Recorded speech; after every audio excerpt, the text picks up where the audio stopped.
Rain fell in sheets that night, hammering the old overpass like 1,000 drums. Beneath it, the world felt smaller, muted by thunder, carved out of darkness and cold. The city slept, but I was awake.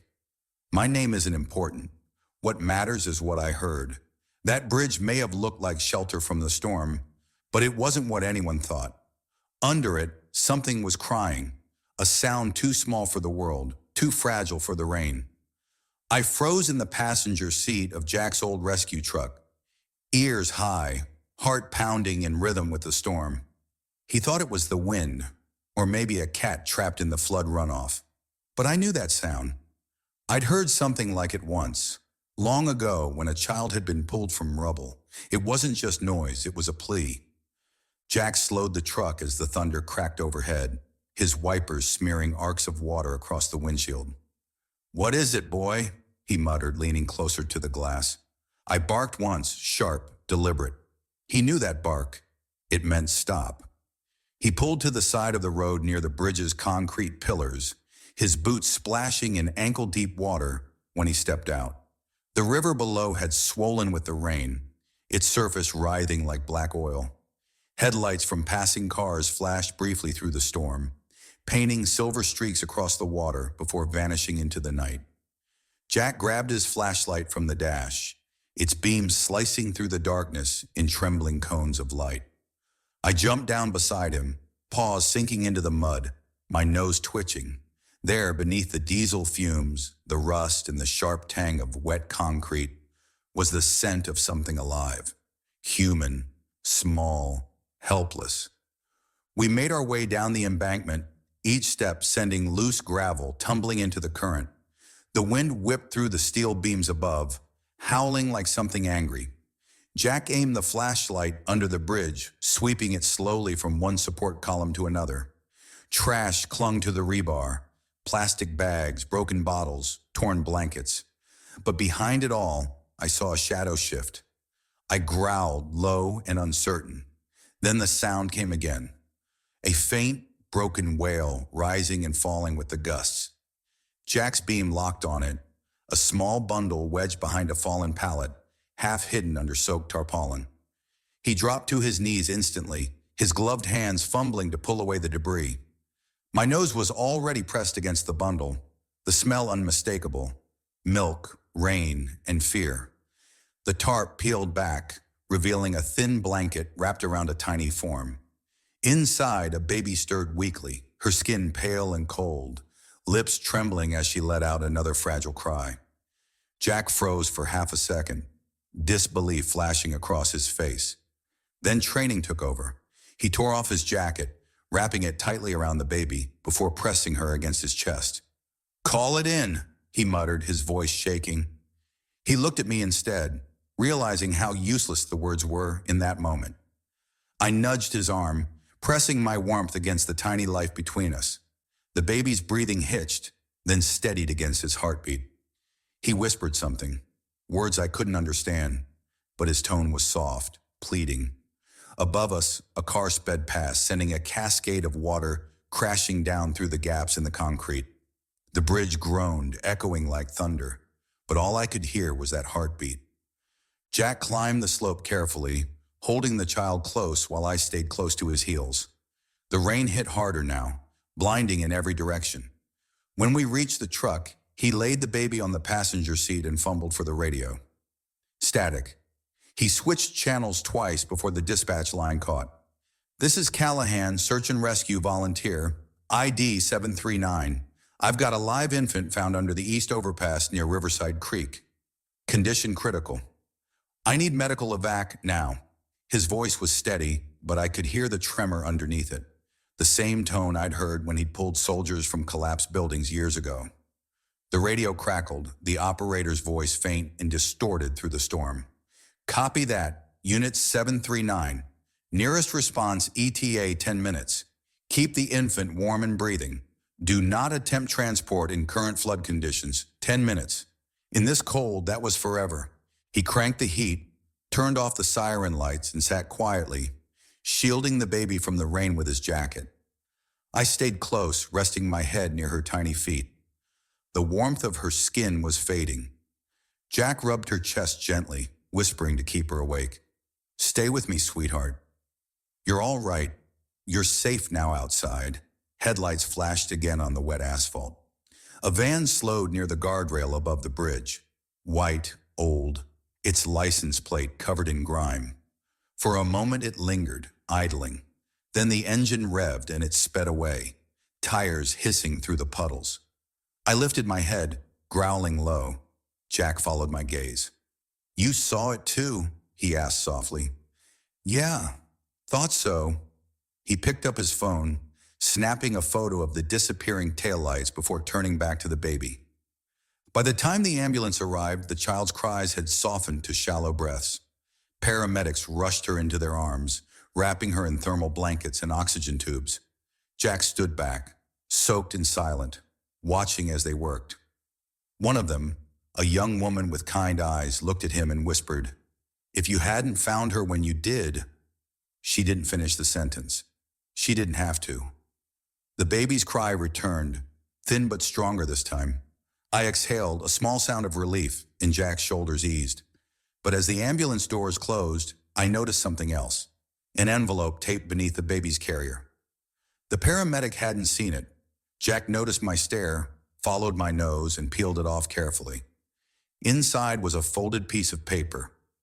One word written in black marker, "Next."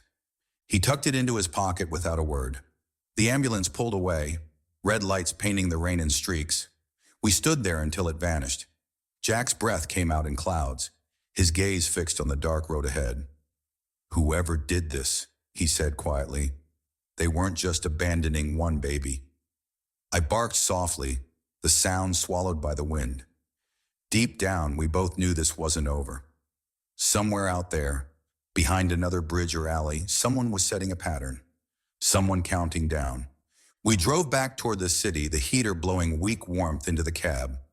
Jack's face was pale, eyes fixed on the road, replaying everything. I could tell from the silence between us that his mind had already turned to questions, patterns, logistics, motives. He'd spent years analyzing danger. It was second nature. When we reached the station, news had already spread. Reporters, lights, cameras, all flashing in the cold. They wanted pictures of the hero dog, interviews, quotes. Jack turned them down, said he needed to file the report. They didn't care. They wanted the story, how a service dog found a baby under the bridge during a storm. They didn't want the part about the white van or the note marked "Next." That night I lay near his desk while he filled out the paperwork. The pen scratched slowly against the form, hesitating every few lines. He stopped once, staring at the evidence bag holding the note. "Next," he murmured again. His hand trembled slightly before he capped the pen and leaned back. Outside the window, the rain had finally stopped. The bridge lights flickered in the distance, reflecting off the water. For most people, the story ended there, with the rescue, the applause, the warm headlines. But for us, it was only the beginning. Something had changed in Jack's eyes. A quiet, heavy determination I'd seen only a few times before. When he stood, grabbed his coat, and whistled softly for me to follow, I knew we were going back. The night wasn't finished. The city wasn't done whispering. And somewhere under another bridge, maybe only a few miles away, another small cry waited beneath the roar of tires and rain. I could feel it. I could smell it. And this time, we weren't just answering a call for help.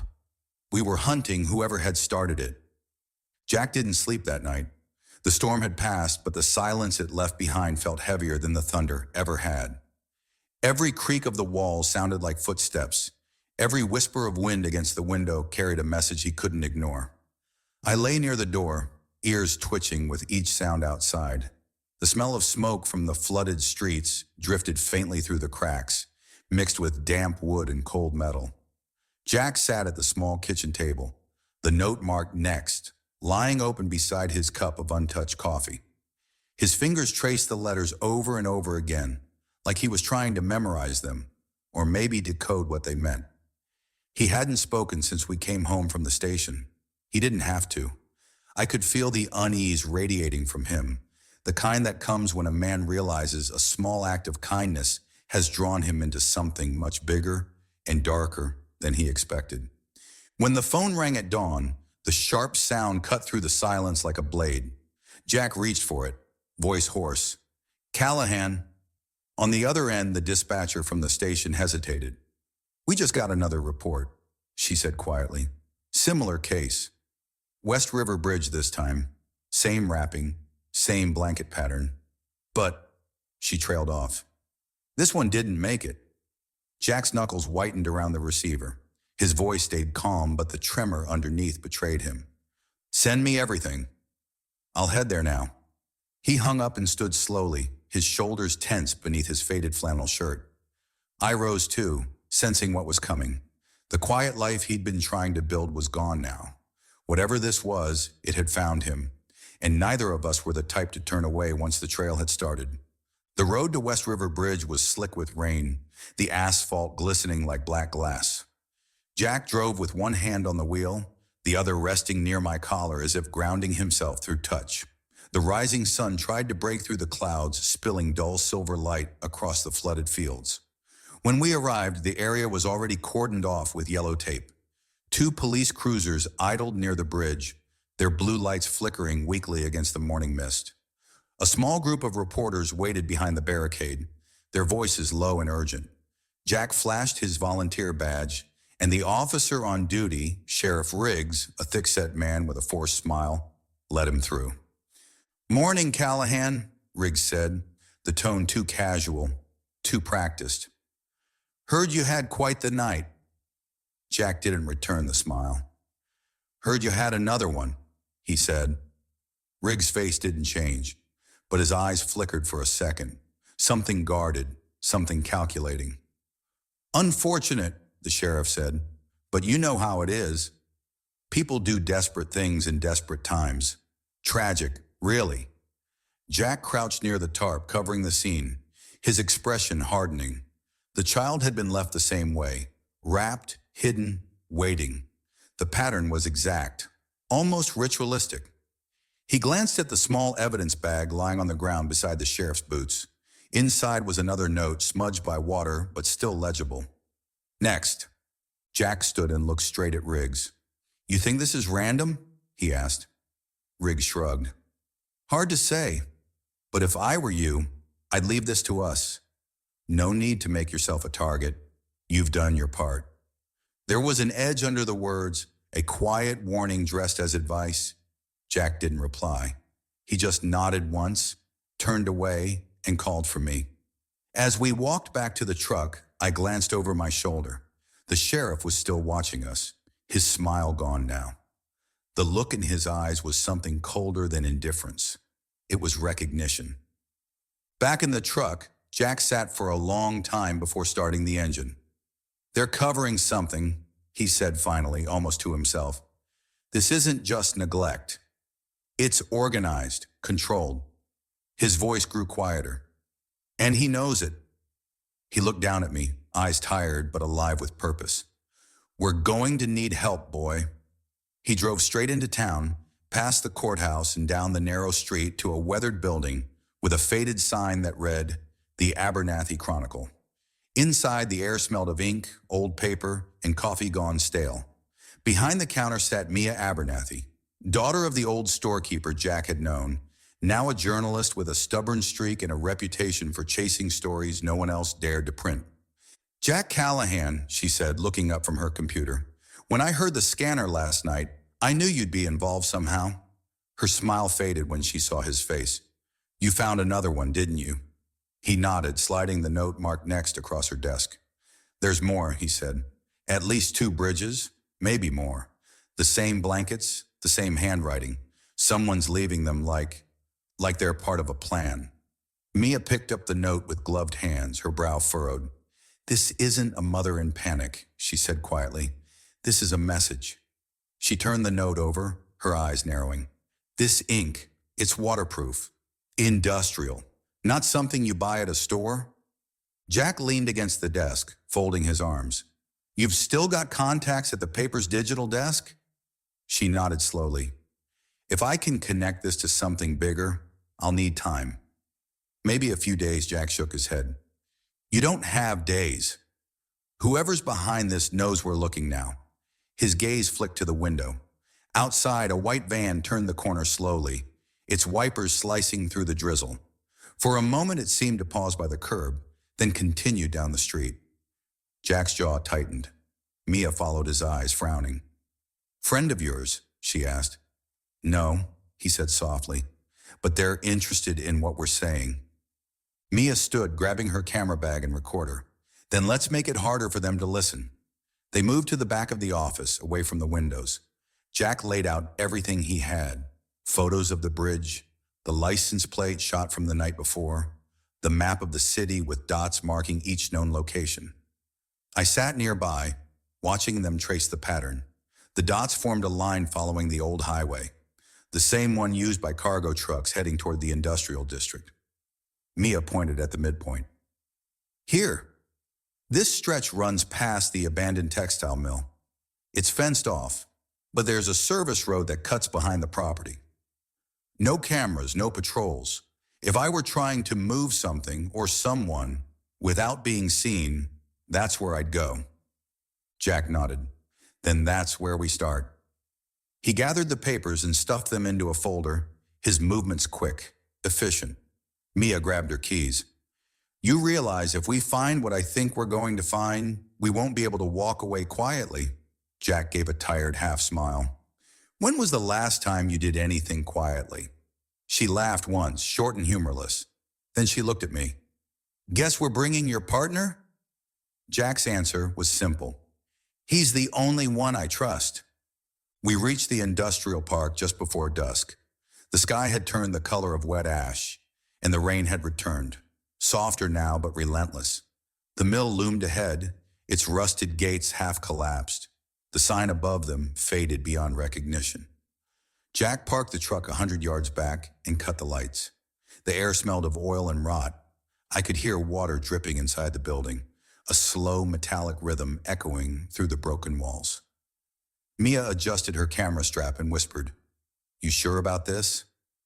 Jack's voice was calm but firm. "No, but it's the only lead we've got." He nodded at me. "Stay close, boy." I pressed against his leg as we slipped through the gate and into the darkness, the sound of the city fading behind us. Inside, the mill was a graveyard of machines and shadows. Rusted looms stood like skeletal towers, their gears frozen mid-turn. The floor was slick with rainwater that had leaked through holes in the roof, creating shallow puddles that reflected the flashlight beam in shards of white. Then I caught it, something faint beneath the rust and dust. A smell I couldn't mistake. Baby powder. Formula. I moved ahead, paused silent on the concrete, leading them toward the far wall. There, behind a stack of wooden crates, was a small cot. Empty, but beside it, taped to the wall, was another note. One word. "Soon." Mia stared at the word for a long time, her flashlight trembling slightly in her hand. The letters were thick, painted in the same waterproof black ink as the others. "They're taunting us," she whispered. "Whoever's doing this, they know we're close." Jack crouched beside the cot. A single baby blanket lay crumpled on the floor, half soaked with rainwater. The pattern was the same as before, tiny blue stars on a white background. He touched it gently, then glanced around the room. Empty bottles, broken boxes, a faint smell of disinfectant. It wasn't random. This place had been used. Recently. I sniffed the air, my nose tracing invisible threads through the cold. Something moved under the rusted stairs, faint, almost silent. My fur bristled. A heartbeat later I growled, low and warning. Jack heard it immediately.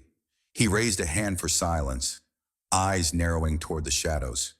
Mia switched off her flashlight, and the room plunged into darkness, save for the faint glow of the city bleeding through the roof cracks.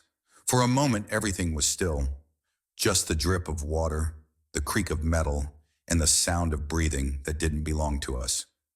Then a figure broke from the shadows and bolted toward the back exit. Jack shouted, "Stop!" and took off running, his boots splashing through puddles. I sprinted ahead, muscles coiled, my paws hammering the wet concrete. The figure glanced back once. A man in dark clothing, his face covered by a hood, and stumbled. I leapt, slamming my weight against his legs, sending him crashing to the ground. He struggled, kicking out, but Jack was already there, grabbing his arm and twisting it behind his back. Mia shone her light on his face. He wasn't some random vagrant. He was clean-shaven, wearing a uniform shirt beneath his jacket. The patch on his sleeve read, County Services. "Tell me what this place is," Jack demanded, pressing the man against the floor. The man's voice trembled, but his words were measured. "You shouldn't be here. You don't understand what you're getting into." Jack tightened his grip. "Then make me understand." The man looked at him, eyes sharp, calculating even through fear. "You think you're saving them, but you're just moving them out of line. The program's bigger than you, bigger than this town." Mia leaned forward.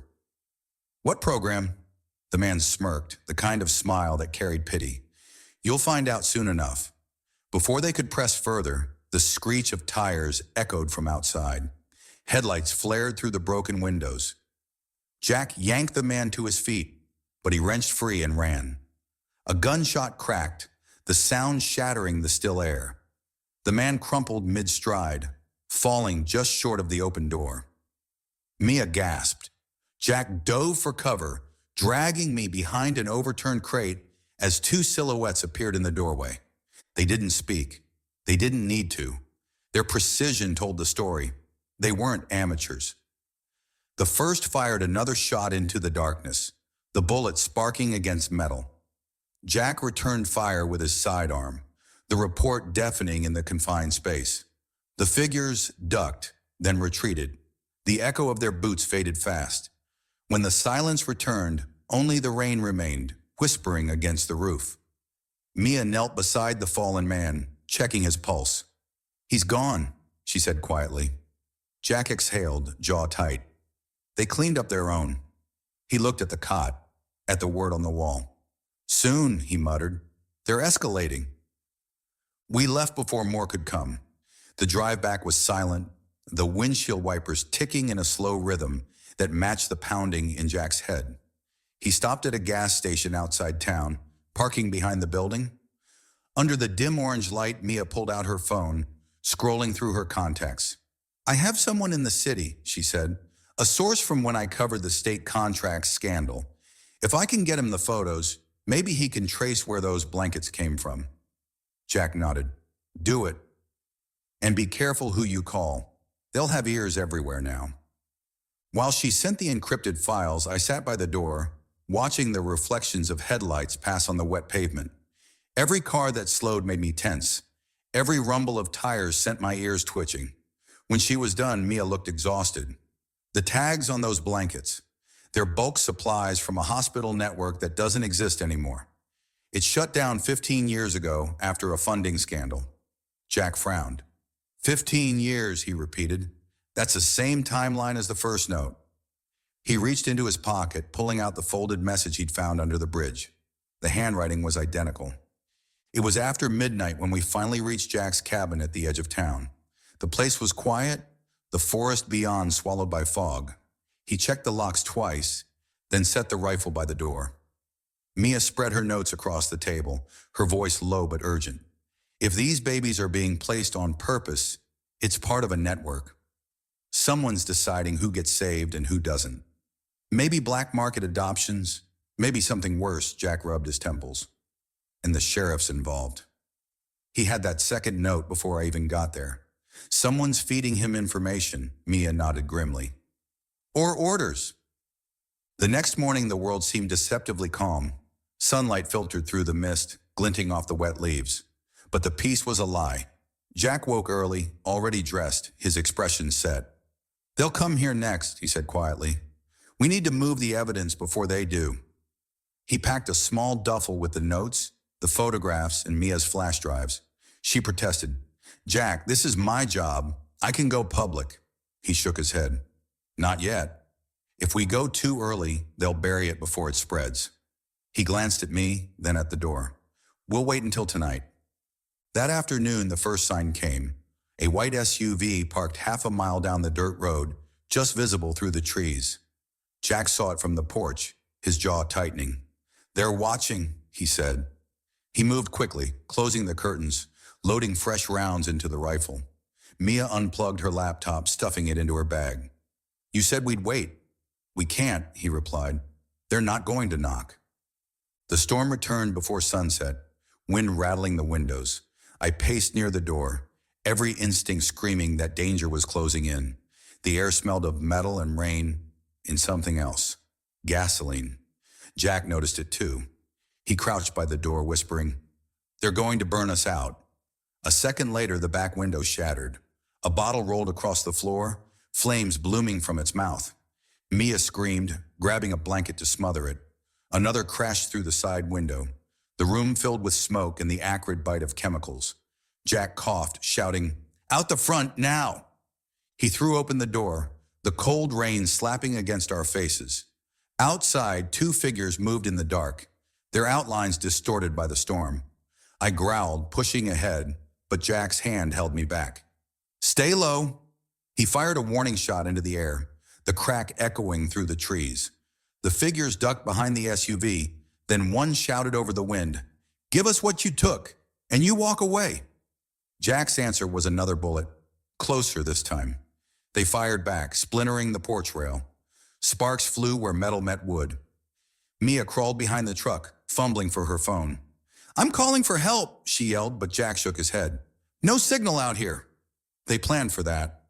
I could see the fire spreading inside the cabin now, orange light flickering through the cracks. The heat pulsed against the rain, turning the air thick and hot. Jack grabbed the duffel and slung it over his shoulder. "We're heading into the woods," he said. "They won't follow far on foot." He motioned for me and we sprinted into the trees, the gunfire fading behind us.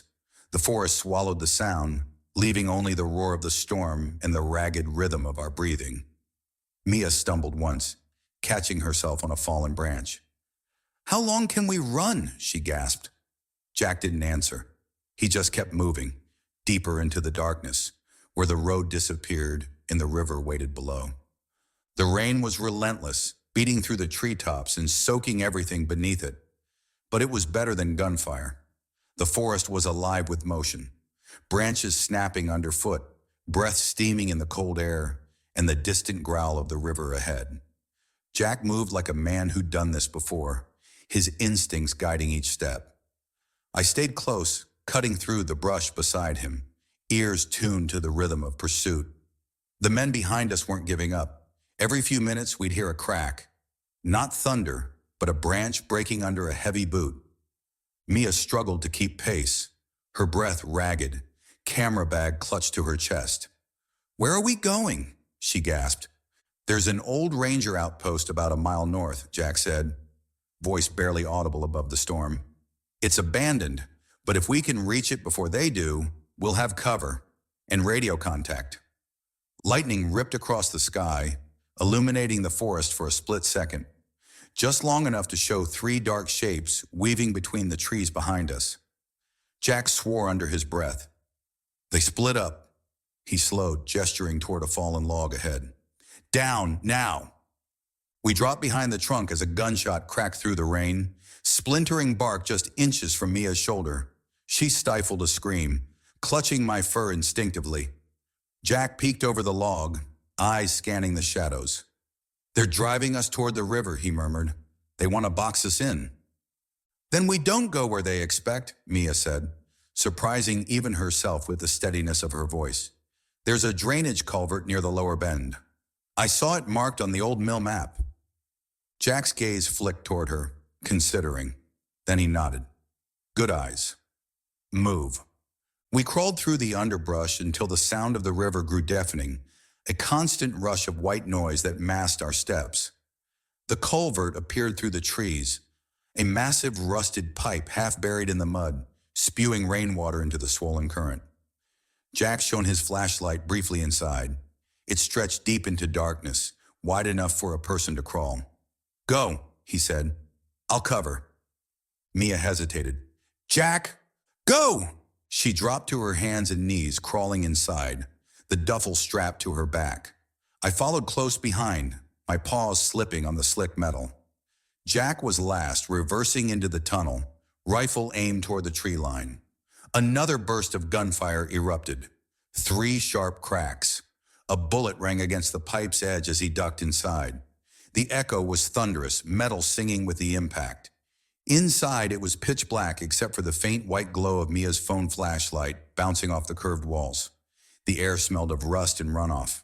We crawled for what felt like forever, our movements amplified by the tunnel's hollow acoustics. Then, silence. No footsteps behind. No shouts. Only the muffled roar of rain outside.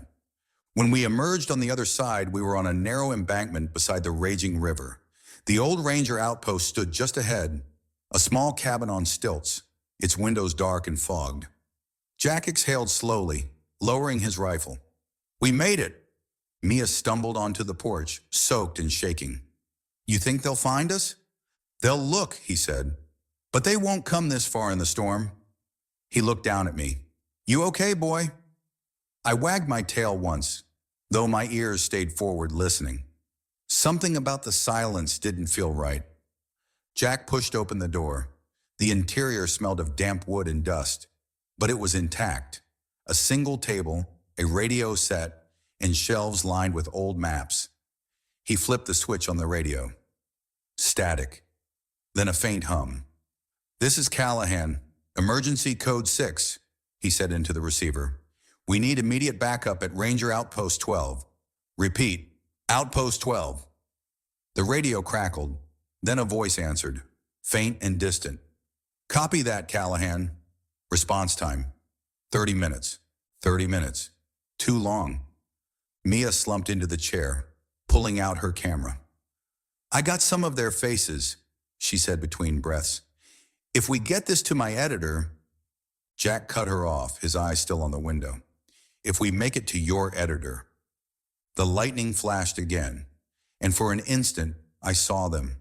2 figures standing at the tree line, motionless in the rain, faces hidden by the glare. Jack's hand went to the rifle immediately. "They found us." A second later, a spotlight flared through the storm, cutting across the clearing. The rumble of an engine followed, a vehicle climbing the dirt path toward the outpost. "They've got a truck," Mia said, her voice cracking. "We can't outrun them this time." Jack's eyes darted to the radio set, then to the old generator in the corner. "Maybe we don't have to." He knelt beside it, flipping open the panel and yanking loose a bundle of wires. "This generator's hooked to the floodlight system," he explained. "If we overload it, it'll blind them. Give us a few seconds." He twisted the wires together, sparks leaping. "When I say run, you take the bag and go downriver. Follow the bank until you hit the old dam. There's a service tunnel under it. You can hide there until morning." "What about you?" Mia demanded. "I'll draw them off." "No," she said fiercely. "You can't." Jack looked at her and smiled faintly. "I've been doing this my whole life." "Just trust me." The truck skidded to a stop outside. Doors slammed. Boots hit the mud. I growled deep, the sound echoing in the cramped room. Jack met my eyes. "Stay with her, ghost." His voice was steady, quiet, the same tone he used when giving an order he didn't expect to be disobeyed. Then he hit the switch. The lights outside exploded into brilliance, cutting through the storm like lightning frozen in place. The men shouted, shielding their eyes. Jack moved fast, kicking open the back door and firing twice into the glare. Chaos erupted, shouting, gunfire, the sound of tires spinning in mud. "Go!" he yelled. Mia grabbed the duffel, eyes wet, and bolted out the side door. I followed close behind, the rain hitting us like nails. Behind us, the gunfire roared again, then stopped. Just stopped. We ran until the lights were gone, and the world was nothing but darkness and river noise. Mia stumbled down the bank, sliding into the mud. She pressed her back against a boulder, panting, looking up toward the ridge. "Jack," she whispered. Her voice broke. "Jack." But only the rain answered. I stood at the edge of the river, staring into the night, ears straining for his signal. A whistle, a call, anything. The storm swallowed every sound. Then faintly from somewhere upriver came one single echo of his voice carried by the wind. Keep her safe. And then there was nothing. Mia sank to the ground, clutching the bag to her chest. I lay beside her, my fur soaked, my heart pounding. Above us, the storm finally began to fade, leaving behind only the hiss of the river and the glow of distant headlights retreating into the fog. He was gone, but his words weren't. And as dawn crept through the mist, I realized what we had left to do.